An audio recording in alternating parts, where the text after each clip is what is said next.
தமிழக பொறுப்பு ஆளுநர் அர்லேக்கரை மூன்றாவது முறையாக சந்தித்த தாவேக தலைவர் விஜய் ஆதரவு எம்எல்ஏக்கள் கடிதத்தை வழங்கி ஆட்சி அமைக்க உரிமை கோரினார்.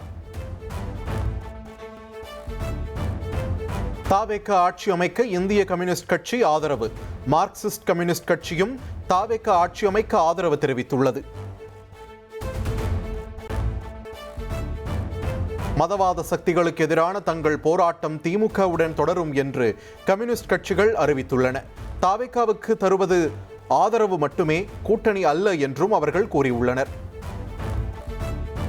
ஆளுநர் மூலம் ஆட்சி நடத்த முயன்ற பாஜகவின் திட்டத்தை முறியடிக்க தாவேகாவிற்கு ஆதரவளித்ததாக கம்யூனிஸ்ட் கட்சிகள் தெரிவித்துள்ளன.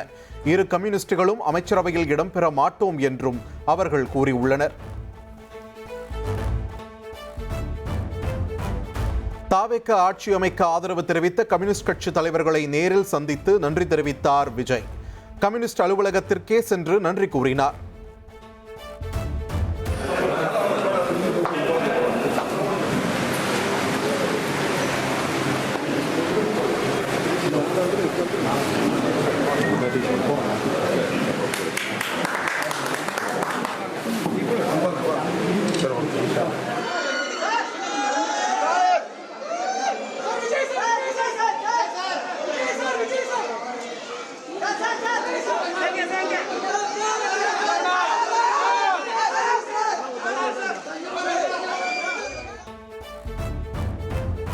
மதவாத சக்திகளை தமிழகத்தில் நுழையவிட மாட்டேன் என விஜய் உறுதியளித்ததாக மார்க்சிஸ்ட் கம்யூனிஸ்ட் கட்சியின் கே பாலகிருஷ்ணன் தெரிவித்துள்ளார்.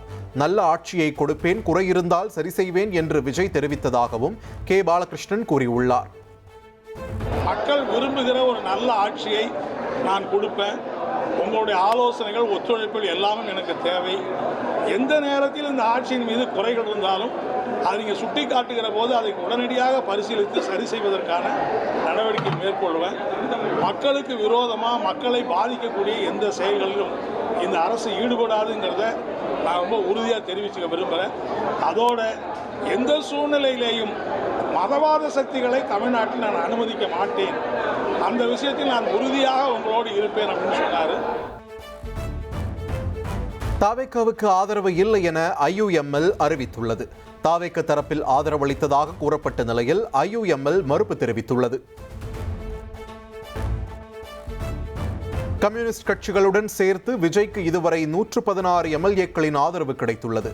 மெஜாரிட்டியை நிரூபிக்க இன்னும் 2 எம்எல்ஏக்களின் ஆதரவு தேவைப்படுகிறது. தாவேகாவுக்கு ஆதரவு அளிப்பதா வேண்டாமா என்பது குறித்து விசிக நிர்வாகிகளுடன் திருமாவளவன் ஆலோசனை. காணொலி வாயிலாக நடந்த ஆலோசனையில் நிர்வாகிகள் கருத்துக்களை கேட்டறிந்தார்.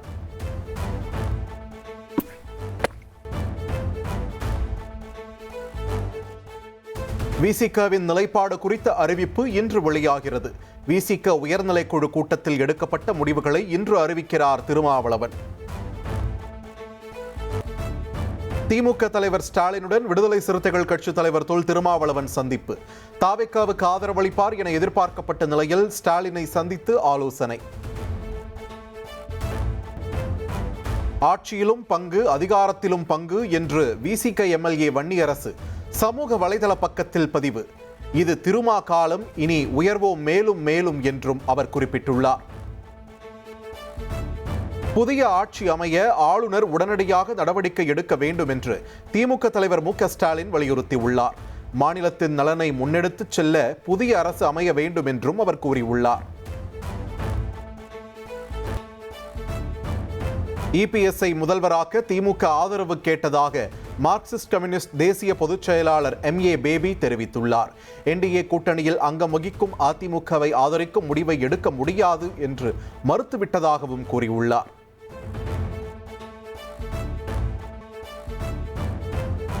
ஆட்சி அமைக்க தாவேக குதிரை பேரத்தில் ஈடுபடுவதாக அமமுக பொதுச் செயலாளர் டிடிவி தினகரன் பரபரப்பு புகார் அளித்துள்ளார்.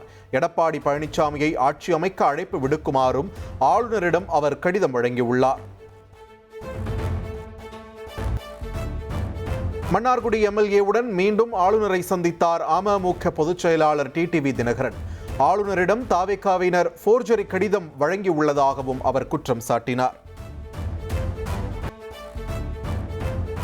திமுகவை தீய சக்தி என்று விமர்சித்த விஜய், திமுக கூட்டணி கட்சிகளுடன் ஆட்சி அமைப்பதுதான் தூய சக்தியா என்று டிடிவி தினகரன் கேள்வி எழுப்பியுள்ளார்.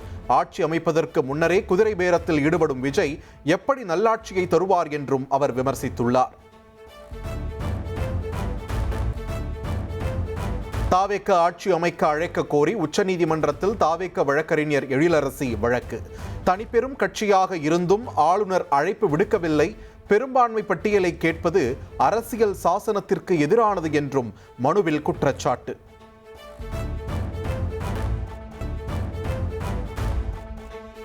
தாவேக தலைவர் விஜய் தலைமையில் அமையும் அரசின் அமைச்சரவையில் காங்கிரஸ் கட்சிக்கு 2 இடங்கள் வழங்க பேச்சுவார்த்தை நடைபெற்று வருவதாக செல்வ பெருந்தகை கூறியுள்ளார். அமைச்சரவையில் பங்கேற்பது குறித்து கட்சியின் தேசிய தலைமையே முடிவு செய்யும் என்றும் அவர் கூறியுள்ளார்.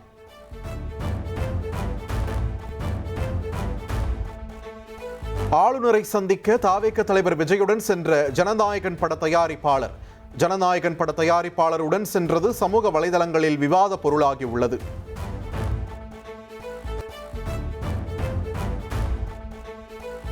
விஜய்க்கு பெரும்பான்மை கிடைத்ததாக எண்ணி தாவேகாவினர் இனிப்புகள் வழங்கி கொண்டாடினர். பனையூர் அலுவலகத்தில் பட்டாசுகள் வெடித்தும் உற்சாகத்தில் ஈடுபட்டனர். ஆளுநரை விஜய் சந்தித்த நிலையில் தமிழகம் முழுவதும் தாவேகாவினர் கொண்டாட்டம்.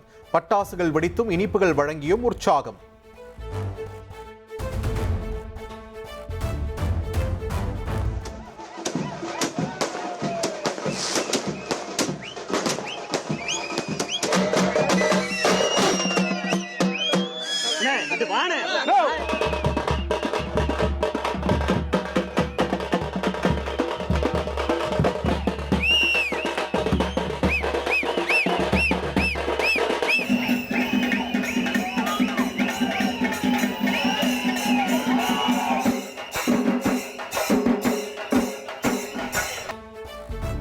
விஜயின் பதவியேற்பு நிகழ்ச்சிக்காக நேரு உள்விளையாட்டு அரங்கத்தில் நடைபெற்று வந்த ஏற்பாடுகள் நிறுத்தம்.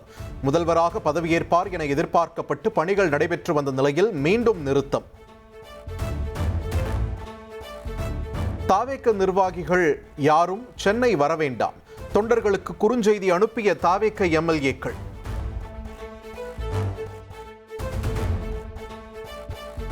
புதுச்சேரி ரிசார்ட்டில் தங்க வைக்கப்பட்டுள்ள அதிமுக எம்எல்ஏக்கள் சென்னை திரும்புகின்றனர். இன்று காலை 11 மணிக்கு சென்னை வர உத்தரவிடப்பட்டுள்ளது. அண்ணா அறிவாலயத்தில் டிஆர் பாலு, கேஎன் நேரு, பொன்முடி உள்ளிட்ட மூத்த நிர்வாகிகளுடன் ஸ்டாலின் தீவிர ஆலோசனை. பரபரப்பான அரசியல் சூழலில் அடுத்த கட்ட நகர்வு குறித்து விவாதித்ததாக தகவல்.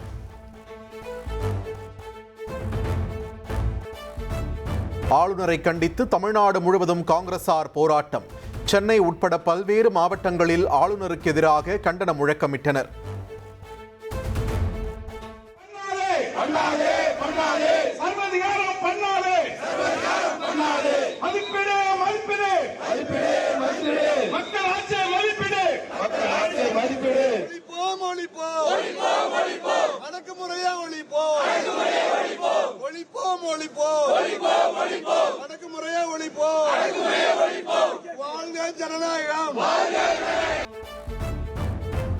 விதிகளை மீறி ஆளுநர் மாளிகை முன் போராட்டத்தில் ஈடுபட்ட தாவேக தொண்டர்களால் பரபரப்பு நிலவியது.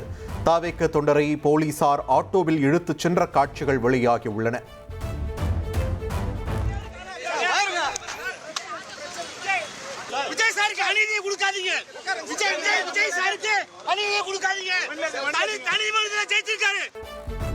மயிலாடுதுறையில் ஆளுநருக்கு எதிராக காங்கிரஸ் நடத்திய போராட்டத்தில் மோதல். கூட்டணியை விட்டு வெளியேறிய அதிருப்தியில் காங்கிரஸ் கட்சியினரை விரட்டி அடித்த திமுகவினரால் பரபரப்பு.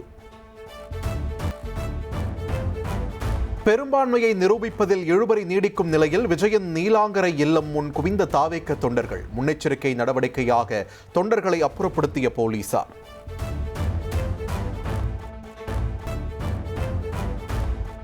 மெரினாவில் கூடுவோம் என்று தாவேகாவினர் சமூக வலைதளத்தில் பதிவிட்டதன் எதிரொலி 2வது நாளாக 500க்கும் மேற்பட்ட போலீசார் பாதுகாப்பு பணியில் ஈடுபடுத்தப்பட்டுள்ளனர்.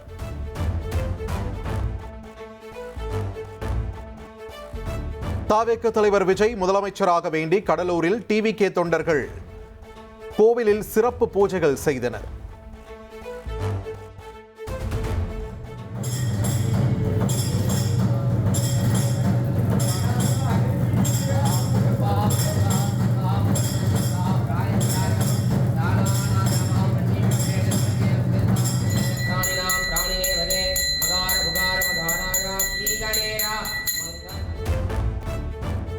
மெஜாரிட்டி இல்லை என்றால் முதன்மை கட்சியை ஆட்சி அமைக்க அழைக்க வேண்டும். இதுதான் அரசியல் விதி, நாடாளுமன்ற மரபு.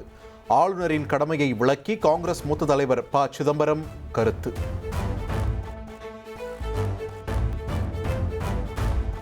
தமிழ்நாடு மக்களின் தீர்ப்பை சிதைக்க யாருக்கும் உரிமை இல்லை. ஆளுநருக்கான அதிகாரம் குறித்து காமராஜர் பேசும் AI வீடியோவை தமிழ்நாடு காங்கிரஸ் வெளியிட்டுள்ளது. வணக்கம். மக்கள் வழங்கிய ஜனநாயக தீர்ப்பின் அடிப்படையில் தான் தமிழ்நாடு அரசு அமைக்கப்பட வேண்டும். பின்வாசல் அரசியலாலும் அதிகார துஷ்பிரயோகத்தாலும் அரசு அமையக்கூடாது. பெரும்பான்மையை நிரூபிக்கும் ஒரே இடம் சட்டமன்றம் தான், ஆளுநரின் ராஜ்பவன் அல்ல. தமிழ்நாடு மக்கள் அளித்த தெளிவான தீர்ப்பை சிதைக்க முயலும் ஆளுநரின் ஜனநாயக விரோதமான சர்வாதிகார நடவடிக்கையை நாம் வன்மையாக எதிர்க்கிறோம். அரசியலமைப்பு சட்ட பதவிகளில் இருப்பவர்கள் பாரபட்சமின்றி செயல்பட்டு மக்களின் ஜனநாயக தீர்ப்பை முழுமையாக மதிக்க வேண்டும். ஜனநாயகம், மதச்சார்பின்மை மற்றும் இந்திய அரசியலமைப்பை காக்க தமிழ்நாடு காங்கிரஸ் கட்சி இறுதி மூச்சு வரை மக்களுடன் உறுதியாக நிற்கும். ஜனநாயகம் வாழ்க, மக்கள் ஆட்சி வாழ்க, தமிழ்நாடு வாழ்க. நன்றி, வணக்கம். நிலையான அரசு என்பது இரண்டு பயந்த கட்சிகள் தங்கள் அதிகாரத்தை காக்கும் அரசியல் மொழி என்று மாணிக்கம் தாகூர் விமர்சித்துள்ளார். வாழ்நாள் எதிரிகளான இரண்டு திராவிட கட்சிகள் ஒரே இரவில் ஒன்றானதாகவும் சாடியுள்ளார். அமைச்சர் பதவிக்காக தாவேக கூட்டணிக்கு காங்கிரஸ் சென்றதாக திமுக MP கலாநிதி வீராசாமி விமர்சித்துள்ளார். 2019 ராகுல் காந்தியை முதலில் பிரதமர் வேட்பாளராக அறிவித்தது ஸ்டாலின் தான் என்றும் கூறியுள்ளார். அதிமுகவும் திமுகவும் தற்போது பாஜகவின் கட்டுப்பாட்டில் உள்ளதாக மாணிக்கம் தாகூர் விமர்சித்துள்ளார். பாஜகவின் ஆசையுடன் இரு கட்சிகளும் இணைந்து செயல்படுவதாகவும் சாடியுள்ளார். ஆளுநர் நடவடிக்கையில் பாஜகவுக்கு எந்த பங்கும் கிடையாது, மத்திய இணையமைச்சர் L. முருகன் தெரிவித்துள்ளார். தமிழகத்தில் தாவேக ஆட்சி அமைய பாஜக எந்த தடையையும் ஏற்படுத்தவில்லை என்றும் விளக்கம் அளித்துள்ளார். பெரும்பான்மையை நிரூபிக்க கூறும் அதிகாரம் ஆளுநருக்கு உள்ளது என்று பாஜக மாநில தலைவர் நயினார் நாகேந்திரன் தெரிவித்துள்ளார். தாவேக நீதிமன்றத்தை நாடி அதன்படி செயல்படலாம் என்றும் அவர் கூறியுள்ளார். தமிழகத்தில் யார் ஆட்சியை அமைப்பார்கள் என்பதை காலம் சொல்லும் என்று பாஜக தேசிய பொதுச் செயலாளர் BL சந்தோஷ் சூசகமாக கூறியுள்ளார். தாவேகவுடன் கூட்டணி வைத்த காங்கிரஸ் முகத்தில் கரியை பூசிக்கொள்வது உறுதி என்றும் சாடியுள்ளார். காங்கிரசின் 5 இடங்களை சேர்த்தாலும் தாவேகாவை காப்பாற்ற முடியாது என அதிமுக செய்தி தொடர்பாளர் கோவை சத்யன் தெரிவித்துள்ளார். தாவேக எனும் கப்பலில் ஓட்டை போட்டு இன்னும் வேகமாக மூழ்க காங்கிரஸ் உதவுவதாகவும் விமர்சித்துள்ளார். இக்கட்டான காலத்தில் கைவிடும் நபர்கள் நாங்கள் அல்ல என்று அகிலேஷ் யாதவ் சாடல். திமுக கூட்டணியில் இருந்து காங்கிரஸ் வெளியேறிய நிலையில் ஸ்டாலின் மம்தாவுடன் இருக்கும் புகைப்படத்தை பகிர்ந்து விமர்சனம். மக்களவையில் திமுக MPக்களுக்கு தனி இருக்கை ஒதுக்க வேண்டும் என்று மக்களவை சபாநாயகருக்கு கனிமொழி கடிதம் எழுதியுள்ளார். திமுக கூட்டணியில் இருந்து காங்கிரஸ் வெளியேறியதால் காங்கிரஸ் அருகே அமரும் இருக்கையை மாற்றம் செய்ய வேண்டும் என்று வலியுறுத்தியுள்ளார். திருப்பத்தூர் தொகுதியில் ஒரு வாக்கு வித்தியாசத்தில் தாவேக வேட்பாளர் வெற்றி. மறு வாக்கு எண்ணிக்கை கோரி உச்சநீதிமன்றத்தில் பெரிய கருப்பன் முறையீடு செய்துள்ளார்.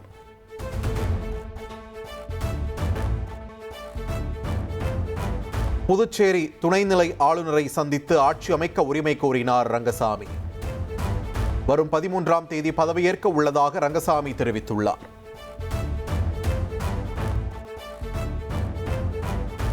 மேற்கு வங்க மாநில முதலமைச்சராக சுவேந்து அதிகாரி இன்று பதவியேற்கிறார். காலை 11 மணிக்கு கொல்கத்தாவில் உள்ள பிரிகேட் பரேட் மைதானத்தில் பதவியேற்பு விழா நடைபெறுகிறது.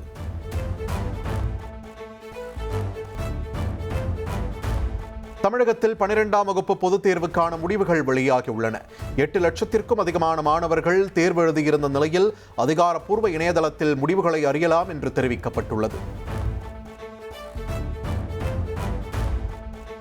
12ஆம் வகுப்பு பொதுத் தேர்வில் 98.87% தேர்ச்சி விகிதத்துடன் ஈரோடு மாவட்டம் முதலிடம் பிடித்துள்ளது. 98.05% சிவகங்கை மாவட்டம் 2ஆம் இடத்தில் உள்ளது. கன்னியாகுமரி மாவட்டத்தில் 97.73% மாணவர்கள் தேர்ச்சி அடைந்துள்ளனர். +2 பொதுத் தேர்வில் மாணவர்களை விட மாணவிகளே அதிக அளவில் தேர்ச்சி பெற்றுள்ளனர். மாணவர்களை விட 3.81% கூடுதல் தேர்ச்சி பெற்று அசத்தல். +2 பொதுத் தேர்வில் 2639 பள்ளிகளில் 100% மாணவர்கள் தேர்ச்சி. 489 அரசு பள்ளிகளில் 100% மாணவர்கள் தேர்ச்சி பெற்றுள்ளதாக பள்ளிக் கல்வித்துறை தெரிவித்துள்ளது. IPL தொடரின் 51வது லீக் போட்டியில் கொல்கத்தாவை 8 விக்கெட்டுகள் வித்தியாசத்தில் டெல்லி வீழ்த்தியது. ஃபின் ஆலனின் அட்டகாசமான சதத்தால் 143 ரன்கள் இலக்கை சுலபமாக எட்டியது.